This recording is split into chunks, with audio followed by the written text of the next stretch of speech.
Ringana, cerita dan dongeng anak. Jangan lupa tekan tombol subscribe dan nyalakan lonceng agar tidak ketinggalan dongeng-dongeng seru lainnya. Pada suatu hari yang terik di sebuah hutan yang lebat, hiduplah seekor kancil yang terkenal dengan kecerdikannya. Kancil selalu berhasil lolos dari berbagai bahaya dengan akal liciknya. Suatu hari, kancil sedang berjalan mencari makan di tepi hutan. Perutnya sudah keroncongan dan dia ingin sekali menemukan makanan yang segar. Tiba-tiba, kancil melihat sebuah kebun timun yang segar. Timun-timun itu terlihat besar dan segar, membuat kancil menelan ludahnya. Dia ingin sekali memakan mentimun itu, tetapi dia tahu bahwa kebun itu milik Pak Tani.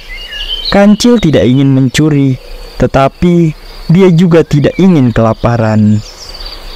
Kancil pun berpikir keras mencari cara untuk mendapatkan timun tanpa harus mencuri. Tiba-tiba, Kancil mendapat ide. Dia melihat sebuah pohon besar di dekat kebun mentimun.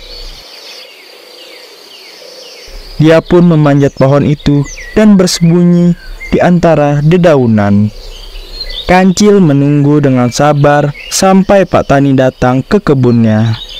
Tidak lama kemudian, Pak Tani datang untuk melihat timun-timunnya.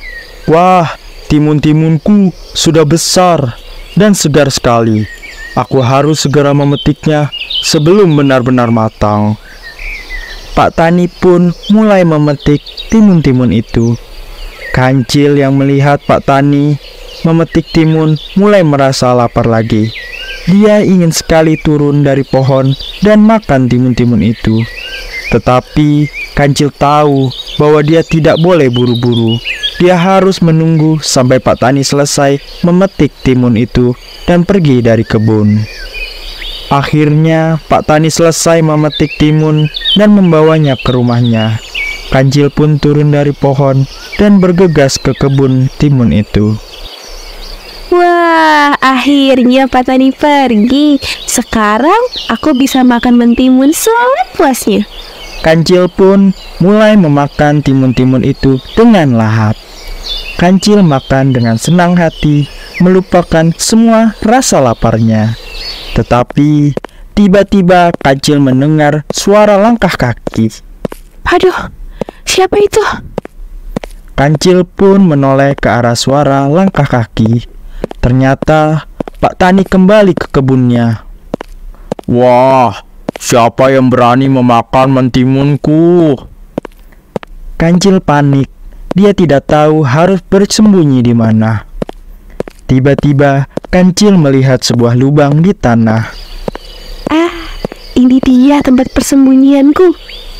Kancil pun melompat ke dalam lubang itu dan bersembunyi. Pak Tani mencari Kancil ke seluruh kebunnya, tetapi dia tidak menemukannya. Akhirnya Pak Tani menyerah dan pergi dari kebun. Kancil yang masih bersembunyi di dalam lubang merasa lega.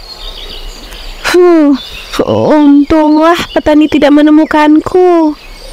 Kancil pun keluar dari lubang dan kembali memakan mentimun.